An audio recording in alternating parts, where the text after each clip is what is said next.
নমস্কার। আজকে যে বিষয়টি নিয়ে আলোচনা করব সেই বিষয়টি হলো পূজা অর্চনার ব্যাপারে। আমরা গৃহস্থ মানুষরা যে গৃহে মঙ্গল কামনায় যে পূজা অর্চনা করি, এই পূজা অর্চনায় তেমন কিছু ফল বুঝতে পারি না। কেন বুঝতে পারি না আমরা কখনো ভেবে দেখেছি?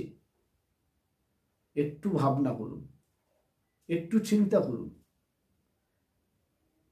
পঞ্চশুদ্ধি না হলে কখনো পূজায় ফল পাওয়া যায় না। সমস্ত পূজাটাই কিন্তু নিষ্ফল হয়ে যায়। শাস্ত্র কি বলছে? আত্মস্থান ও মন্ত্র দ্রব্য দেব শুদ্ধিস্তু পঞ্চমী যাবন্ন কুরুতে দেবী তস্য দেবার্চনম কুতঃ। এক নম্বর হচ্ছে আত্মশুদ্ধি, দু নম্বর হচ্ছে স্থান শুদ্ধি,